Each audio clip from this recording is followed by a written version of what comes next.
ఈ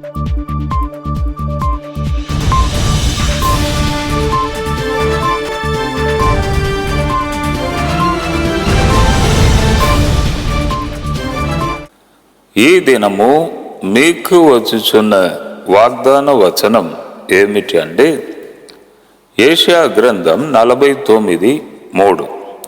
ఇజ్రాయేలు, నీవు నా సేవకుడవు, నీలో నన్ను మహిమపరచుకొనేదను. మిమ్మును చూసి సర్వశక్తిగల దేవుడు అంటున్నాడు, ఇజ్రాయేలు, నీవు నా సేవకుడవు, నీలో నన్ను మహిమపరచుకొనేదను. ఇజ్రాయేలు అంటే దేవుని బిడ్డలని అనేక సార్లు చెప్పాను. మీరు కూడా ఈ వాక్యమును వింటున్నారు, దేవుణ్ణి నమ్ముచున్నారు. కాబట్టి మీరు ఇజ్రాయేలు, దేవుని దృష్టిలో మీరు ఇజ్రాయేలు. కాబట్టి ఈ దినము మిమ్మల్ని చూసి దేవుడు అంటున్నాడు, ఇజ్రాయేలు, నీవు నా సేవకుడవు, నీలో నన్ను మహిమపరచుకొనేదను. అంటే అర్థం ఏమిటి? మీరు చేయుచున్న ప్రతి పనిలో దేవుని నామం మహిమపరచబడును. మీకు వచ్చుచున్న విషయాలు అంటే మీకు వచ్చుచున్న ప్రాబ్లమ్స్ అంటే ఏది వచ్చినా దేవుడు మీ ద్వారా మహిమపరచబడును. అదే దేవుడు అంటున్నాడు. ఎంత గొప్ప ధన్యత! అంటే దానికి అర్థము మీకు అపజయము ఉండదు. అంటే ప్రాబ్లమ్స్ వచ్చినా, సమస్యలు వచ్చినా తప్పకుండా విజయం మీకే. అంటే సమస్యలు తప్పకుండా వస్తాయి. ఈ లోకములో మనం జన్మించాం, ఈ లోకములో ఉంటున్నాం. ఎన్నో వరదలు అంటే అలలు పొంగడం, తుఫాన్, ఇటువంటి భయంకరమైన కార్యాలు జరుగుతూ ఉంటవి. కానీ విజయం మీకే, విజయం మీకే. అందరూ చేయి విడుస్తారు. అంటే ఇతడు బాగుపడడు అని చెప్తారు. అంతే సంగతి, దేవుడు అన్నాడు కదా, అంతే సంగతి, ఇంకా అయిపోయింది అంటారు. కానీ చివరికి మీరే తల ఎత్తి నిలబడతారు. అంటే ఆ సత్యము ఇక్కడ ఈ వాక్యంలో దాగి ఉంది. నేను నీలో మహిమపరచబడును, నేను నీలో మహిమను, నా మహిమను నేను తెచ్చుకుంటాను. అంటే నీ ద్వారా నేను మహిమపరచబడతాను అని దానికి అర్థం. కాబట్టి నా ప్రియ సహోదర సహోదరీమణులారు, ఈ వాక్యమును మీరు సొంతం చేసుకోవాలి. ఎంత గొప్ప ధన్యత! దేవుడు మీ ద్వారా మహిమపరచబడాలంటే ఎంత గొప్ప ధన్యత! అంటే ప్రజలందరూ మీ గురించి చెప్తారు, ఇతడు దేవుని కుమారుడే, నిజముగా దేవుడు ఇతనితో ఉన్నాడు, దేవుని బిడ్డ అని మిమ్మల్ని చూసి లోకము సాక్ష్యం ఇస్తుంది. ఎందుకు? సర్వశక్తి గల దేవుడు మీ ద్వారా ఆయన మహిమపరచబడబోచున్నాడు ప్రతి విషయంలో.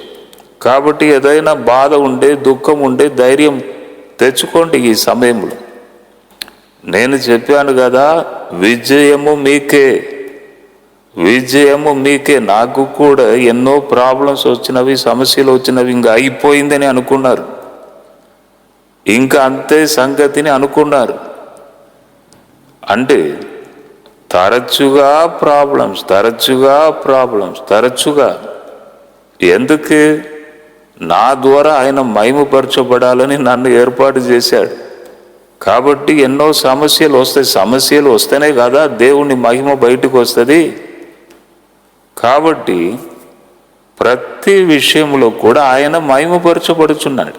అలాగే మీకు కూడా జరుగుతుంది.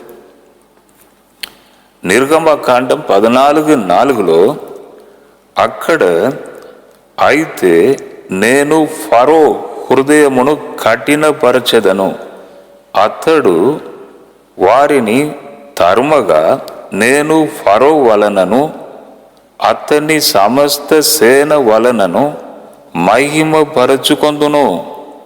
ఇక్కడ కూడా మహిమపరచుకొందును. ఒక ప్రక్కలో ఫరో సైన్యం తరుముతూ వచ్చుచున్నది, అక్కడ కూడా నేనే వారిని కఠినపరచుచున్నాను. వారి యొక్క హృదయం తరుము తరుము, వదిలిపెట్టకు. 20 లక్షల ప్రజలు పోతే నీ దేశం ఏం కావాలి? ఫైనాన్స్ పడిపోతుంది కదా. తరుము, వదిలిపెట్టకు. మంచిగా పని చేశారు, ఇటుక పని చేశారు, కట్టారు, పెద్ద పెద్ద సిటీను కట్టారు. వెళ్ళు వెళ్ళు వెళ్ళు అని హృదయమును కఠినపరిచినది కూడా దేవుడే. ఎందుకు? ఫరో వలనను అతని సమస్త సేన వలనను మహిమపరచుకొందును. నేను యెహోవానని ఐగుప్తీయులు తెలుసుకోవాలి అని దేవుడు అంటున్నాడు. అదే వాక్యము మళ్ళీ నిర్గమకాండం 14:17లో కూడా ఉంది. ఇక్కడ ఏమున్నదంటే, ఇదిగో నేనే ఐగుప్తీయుల హృదయములను కఠినపరచదును, వారు వీరిని తరుముదురు. నేను ఫరో వలనను అతని సమస్త సేన వలనను అతన్ని రథముల వలనను అతన్ని గుర్రపు రౌతుల వలనను నేను మహిమ తెచ్చుకొందును. అంటే ఒక్క ప్రక్కలో ఫరో హృదయమును కఠినపరచుచున్నాడు, తరుము అంటున్నాడు. ఇంకొక ప్రక్కలో అద్భుతం చేస్తున్నాడు. ఎవరెవరు తరిమారు వారందరూ సముద్రము మధ్య ముంచి వేయబడినారు. ఇజ్రాయేలు ప్రజలు మరుప్రక్కకు వెళ్ళారు. ఎర్ర సముద్రం మధ్య ఈ సైన్యము ముంచి వేయబడింది. అప్పుడు దేవుని నామం అక్కడ మహిమపరచబడినది. అంటే మీ జీవితంలో కూడా ఎన్నో సమస్యలు తరమవచ్చు. అప్పు బాధలు కూడా ఒక ఫరో, సమస్యలు, కుటుంబ సమస్యలు, అది కూడా ఒక ఫరో. అంటే అనేక సమస్యలు ఉన్నవి ఈ లోకంలో. అవి మిమ్మును తరమవచ్చు. అక్కడ దేవుడు అది కూడా తరుము అంటాడు.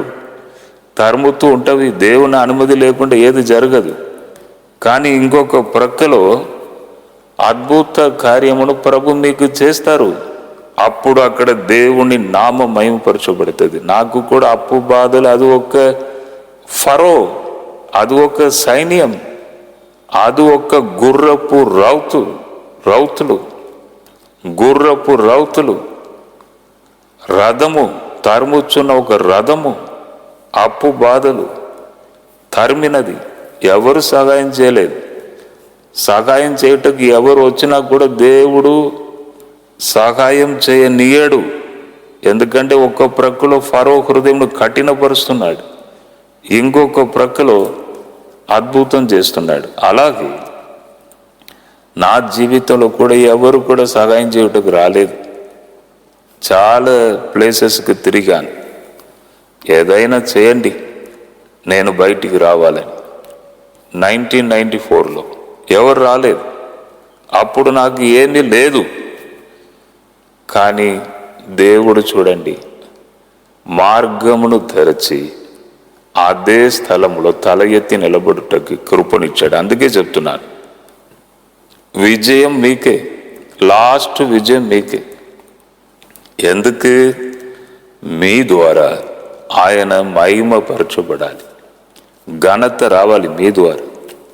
అందుకే ఇజ్రాయేలు, నీవు నా సేవకుడవు, నీలో నన్ను మహిమపరచుకొందును.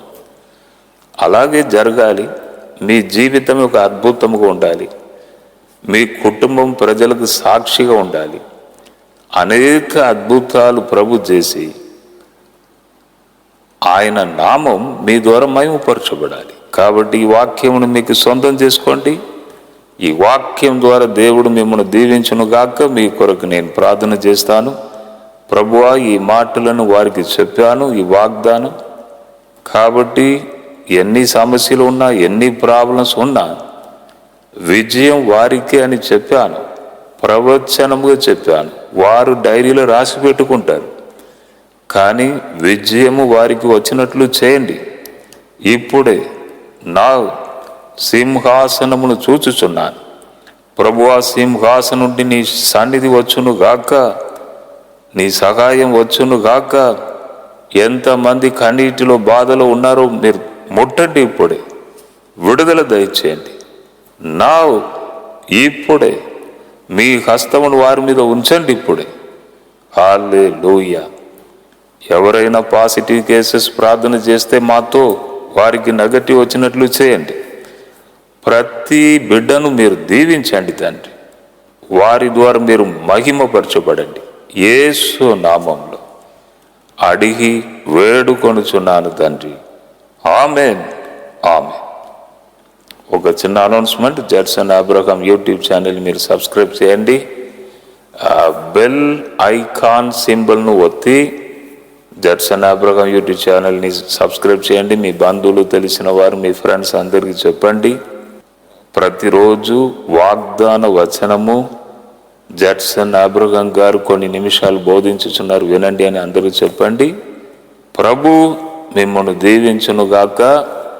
God bless you, God bless you, God bless you.